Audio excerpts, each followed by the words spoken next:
con dos integrantes de 4 pesos de propina, Diego Rosberg, el vocalista, y Rodrigo Baliato, que es saxofonista. Bienvenidos. ¿Cómo están? Bien, bien, acá. Bueno, estamos viendo uno de los temas de ustedes del tercer disco, Surcando.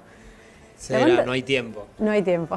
La banda de ustedes surgió hace como 15 años, 3 alumnos del liceo del seminario que se juntaron, empezaron a tocar en bolichitos y hoy día están teniendo mucho éxito en Uruguay, en Argentina y en otros países también, en México, por ejemplo. Bueno, el tiempo ha pasado, han crecido, han egresado y sí, andamos hace tiempo yendo a Buenos Aires, el año pasado nos encontró por México, este año estamos viendo si se repite.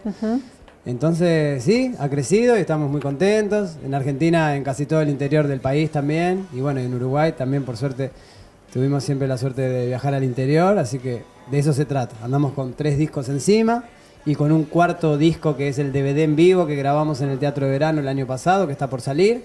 Que invitamos a la gente a que puede ver, capaz que después vemos al final un adelanto de Mi Revolución, de lo que va a ser el DVD. Y en eso andamos trabajando.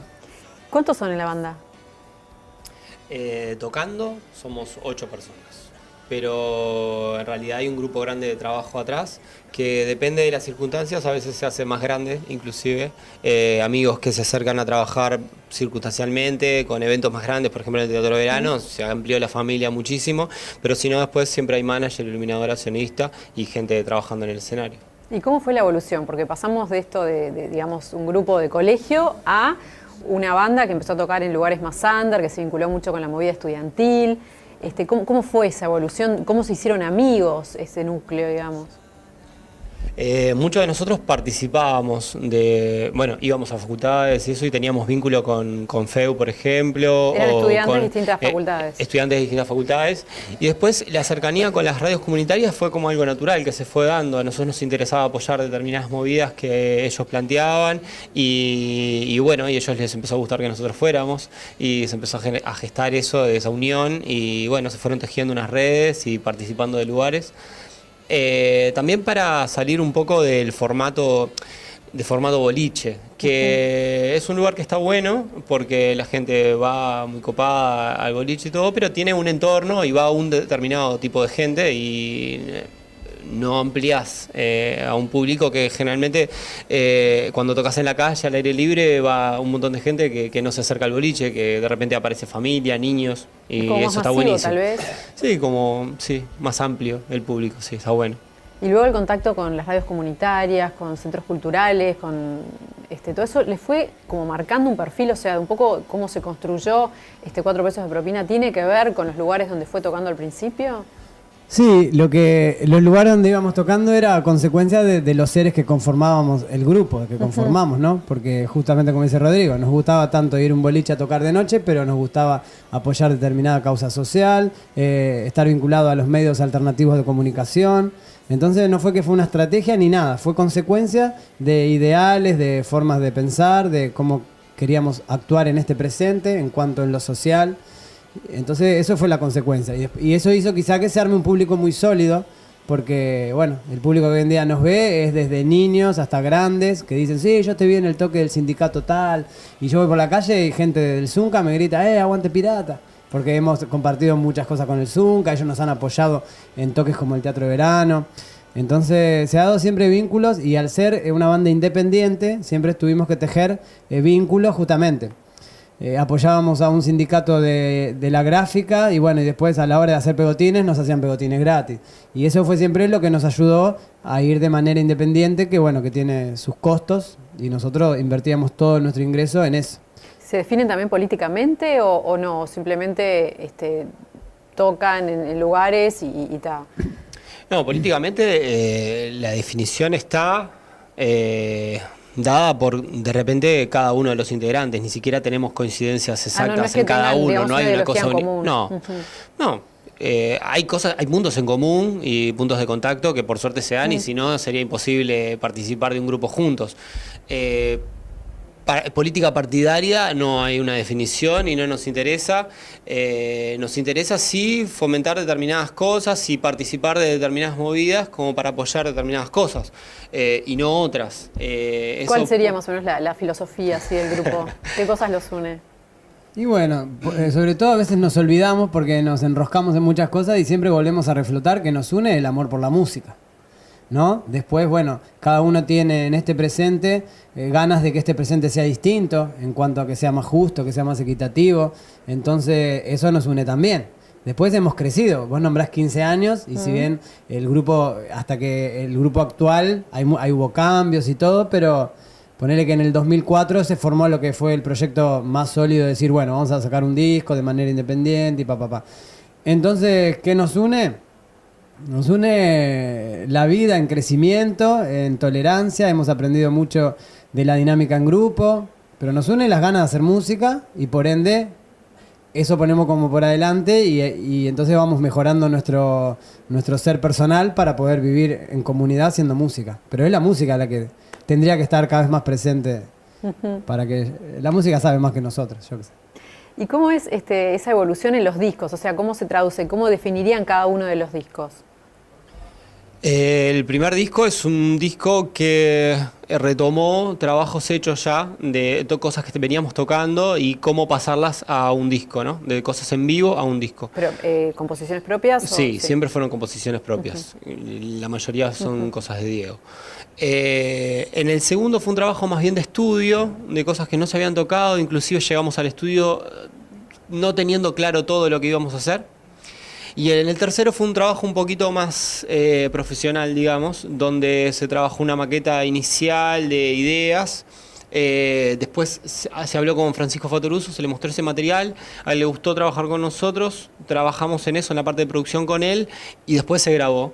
Y bueno, ya la inversión fue mucho más grande también. La intención de inversión siempre estuvo, siempre se trató de hacer cosas mejor de lo que podíamos hacer en realidad, endeudándonos al principio y después invirtiendo absolutamente todo lo que teníamos en lograr un buen material.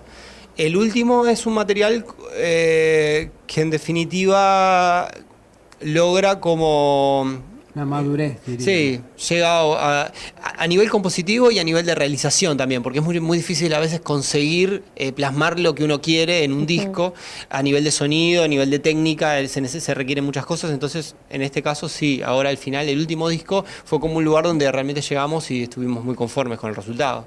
No, y me acordaba de las 3 etapas, ¿no? En el año 2006 grabando el primer disco que se llama Se Está Complicando, en una especie de cosa mucho más chica que esto, que armamos en la azotea del guitarrista, y con un micro que nos prestaron, y yo qué sé, la computadora, grabamos un disco. Después igual invertimos en la mezcla, en un profesional y todo eso. Y del segundo disco ya nos metimos en un estudio, bueno, y este tercero también, en un estudio y masterizado en Estados Unidos, trabajando con Francisco, queriendo eso. Que la composición te gusta, el arreglo te gusta, bueno, que suene bien y que pueda entrar ahí a los medios. ¿Qué era lo que se estaba complicando entonces? Hay un tema que habla, se está complicando, ¿no? Y nos gustó más que nada, más que el título, nos gustó que no siempre las cosas se complican para mal. A veces se está complicando y eso quiere decir que se complicaba para algunos. ¿Era porque estaban creciendo y eso? Claro, no, era como que quizá en lo social, el primer disco es mucho para afuera, ¿no? Como despotricando un poco de la realidad social y del sistema. Entonces a veces pensábamos en cuando se le complica al sistema, a la Matrix, bueno, se complica al que está muy encerrado en la Matrix, pero para el que empieza a querer salirse un poco, se puede facilitar la cosa. Fue como ese juego que no toda complicación es mala. Y bueno, y empiezan a ir a Argentina, que es como toda una ventana para los músicos, ¿no? Poder acceder a un mercado más grande. Y ahí se les complica un poco el tema de la independencia, ¿no? Porque no es lo mismo ser independientes acá que allá. ¿Cómo manejaron eso? En definitiva también se complicó acá, porque nosotros necesitábamos tener un acceso mayor. El primer disco nosotros lo distribuimos en bicicleta. Nos llamaban, nos mandaban un mail y nosotros llevábamos el disco a la casa. Pero claro, eso en un momento empezó a ser inviable para nosotros porque no era compatible con una vida aparte de eso y porque en definitiva no estábamos teniendo el alcance que queríamos. Queríamos que la música se difundiera, pero no era posible llevarla en bicicleta a todos lados. Entonces, bueno, en el caso de Argentina tuvimos un vínculo con una productora para distribuir ese disco. En este último tiempo, ¿no? Al principio era también... Claro, al principio fue llegar a determinados lugares, tocar, vender nuestro disco en ese lugar y que después desapareciera la banda. Dejarlo en una radio amiga y que la gente lo pudiera buscar ahí. Claro. Después pasó, por suerte, que la banda fue creciendo, como dice Rodrigo, y hubo que tejer sociedades, siempre cuidando nuestra propuesta, que era, bueno, que el artista no quede tirado en cuanto a regalías, ni perder su material para siempre y todo eso. Entonces, bueno, en eso estamos en este momento. Claro, como te decía, acá también estamos distribuyendo por Montevideo Music Group, que no implica que estemos vinculados completamente con el sello, pero sí hay un vínculo real y que nos es justo y nos permite tener un alcance que de otra manera no hubiéramos podido llegar nunca. Sí, nuestra propuesta no fue ser independientes por qué goce. Fue una necesidad al principio porque, bueno, las regalías de disco vendido al tener un sello eran muy menores y todo. Pero nunca negamos que cuando estuviera alguien, alguna firma, alguna productora dispuesta a trabajar más equitativamente, ellos no negando nuestro trabajo y nosotros no negando el de ellos, íbamos a estar dispuestos. Y en este momento con la gente de Montevideo Music Group se llegó a un acuerdo y estamos trabajando a la par con distribuciones que estamos conformes de ambas partes. Y volviendo a Argentina, ¿el público allá es muy diferente al de acá? ¿Cómo lo perciben? Un poquito más, tipo como ese carácter que los caracteriza. Más fanático, claro, capaz. es como más exagerado, pero es divino, es otro tipo de festejo. No quiere decir que sea ni más pasional. Acá también lo sentimos, cada vez que tocamos es una fraternidad con la gente que no se puede creer. Pero allá quizá hay o la necesidad de que no te ven mucho, entonces vos tocas en 3 barrios muy alejados y los 3 días ves a un grupo de gente que fue a los 3 toques. Y decís, wow, eso es una alegría. Entonces, bueno, hay más yo qué sé. Va un poco en lo que es la gente. Acá Claro. es un poco La más idiosincrasia parca, de más cada tranquila, pueblo. y allá tienen un poco más de energía, es como distinto. Hay otro ambiente, se respira otra cosa. Igual, por suerte, nos sentimos muy queridos en los dos lugares y eso es lo que nos mueve también. Así que está muy bueno. Claro. El tema del rock argentino, como que ahora no han surgido muchos nombres, ¿no? Es como que hay una gran posibilidad para los artistas uruguayos a ir allá y poder desarrollarse, ¿no? Porque hay como una especie, no sé si vacío, pero no hay tanta proliferación de bandas. No sé, como que están teniendo una oportunidad, ¿lo sienten así o...? Yo creo que hubo un momento en este correr de los 2000, cayeron algunas bandas grandes, se desarmaron bandas íconos de la Argentina y eso hizo que se abrieran las puertas, porque el mercado sigue estando, entonces se abrieron las puertas a otras bandas. No Te Va a Gustar fue una de las bandas que logró llegar a más gente. La Vela Puerca. Y La Vela Puerca. Sí, en dimensiones ahora lo de No Te Va a Gustar es significativo. Sí, Claro. Por eso estoy hablando de bandas muy grandes como Los Piojos de repente que dejaron de estar y que era una banda que tocaba para un estadio entero y No Te Va a Gustar ahora está ocupando un lugar así, no por comparar banda con banda, pero sí en dimensiones. Y nada, siempre hubo, creo, una apertura grande desde parte de los argentinos a escuchar música uruguaya. Aman a Jaime, aman a Rada, y eso es desde, bueno, a los Fatoruso sin duda, eso es desde siempre. La murga también para ellos es algo como divino y la escuchan mucho. Y las bandas de acá también estamos acostumbradas a trabajar mucho, a esforzarnos un montón, entonces claro, se logra un producto, creo yo, bastante bueno, entonces se llega ya con algo un poco más profesional, ya en otro lugar, porque ya el artista que llega a Argentina es porque trabajó un montón acá. Entonces ya llega con otro bagaje y cuando va a Argentina tiene una buena repercusión, eso está pasando, sí, por suerte.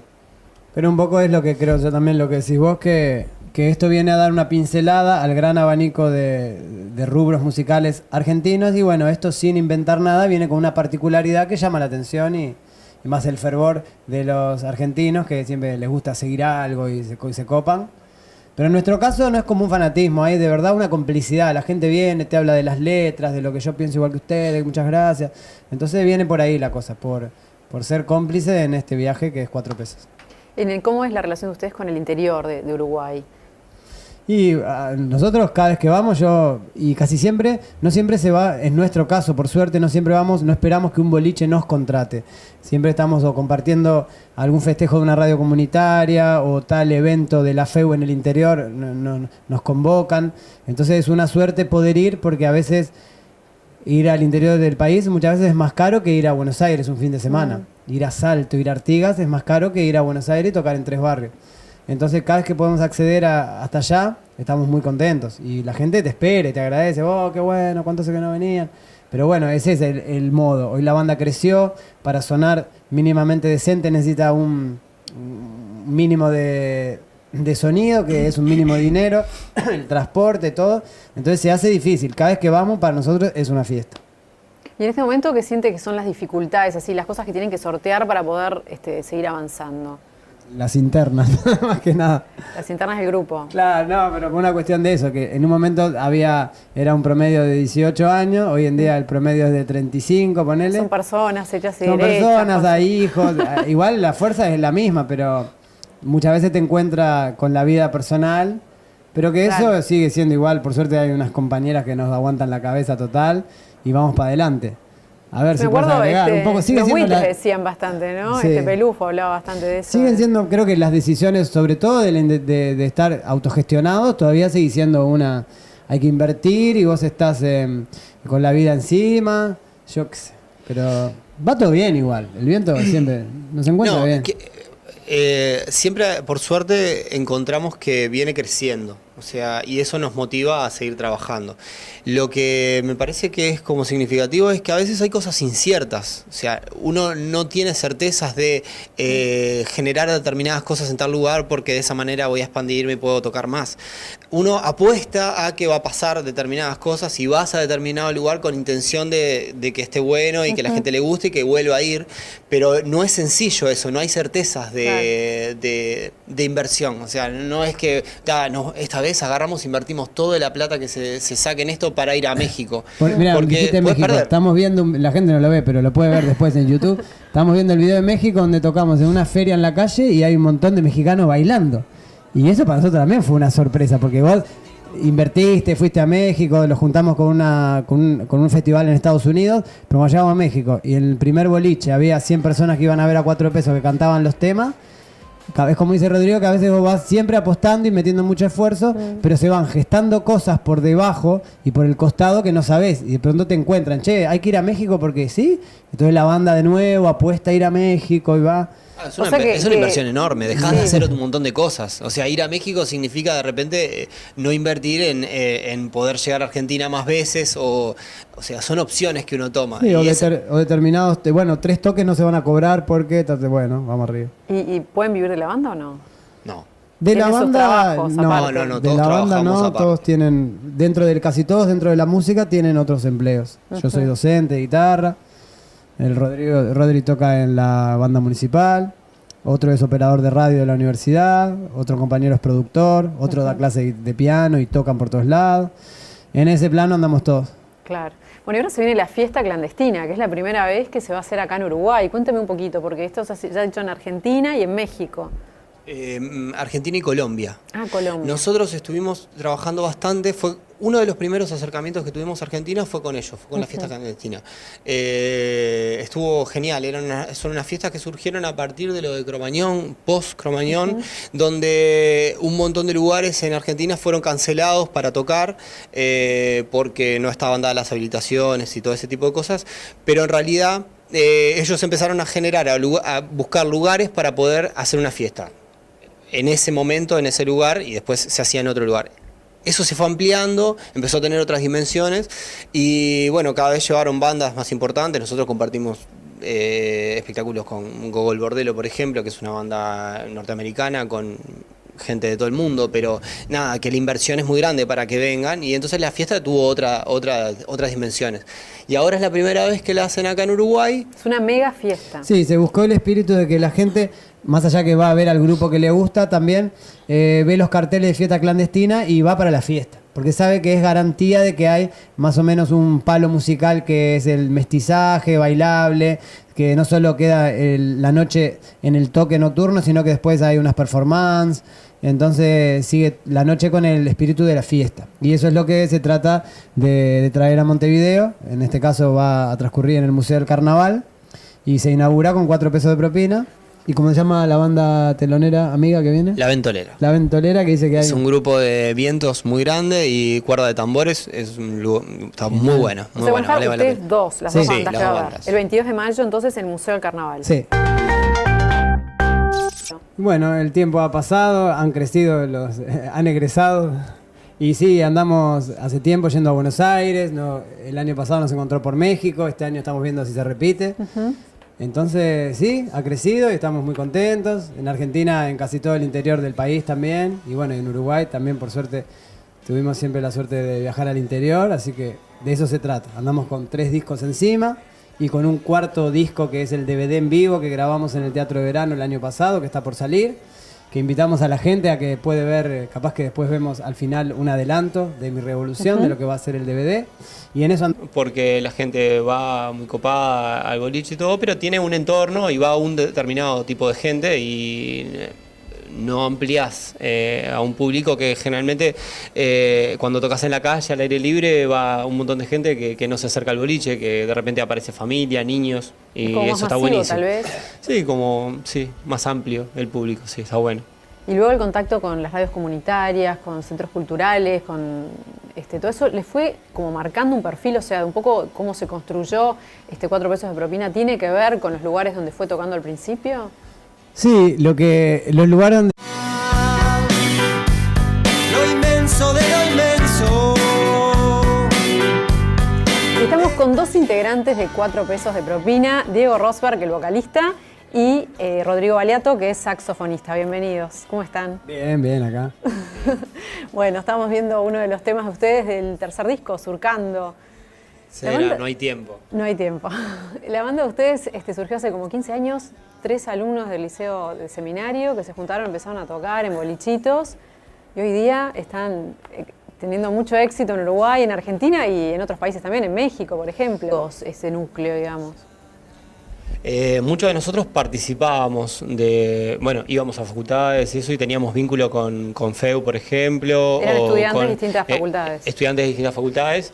Y después la cercanía con las radios comunitarias fue como algo natural que se fue dando. A nosotros nos interesaba apoyar determinadas movidas que ellos planteaban y bueno, y a ellos les empezó a gustar que nosotros fuéramos y se empezó a gestar eso, de esa unión, y bueno, se fueron tejiendo unas redes y participando de lugares. También para salir un poco del formato boliche, que es un lugar que está bueno. Andamos trabajando. ¿Cuántos son en la banda? Tocando somos 8 personas, pero en realidad hay un grupo grande de trabajo atrás que depende de las circunstancias, a veces se hace más grande inclusive, amigos que se acercan a trabajar circunstancialmente con eventos más grandes, por ejemplo en el Teatro de Verano se amplió la familia muchísimo, pero si no después siempre hay manager, iluminadora, sonidista y gente trabajando en el escenario. ¿Y cómo fue la evolución? Porque pasamos de esto de digamos, un grupo de colegio a una banda que empezó a tocar en lugares más under, que se vinculó mucho con la movida estudiantil. ¿Cómo fue esa evolución? ¿Cómo se hicieron amigos?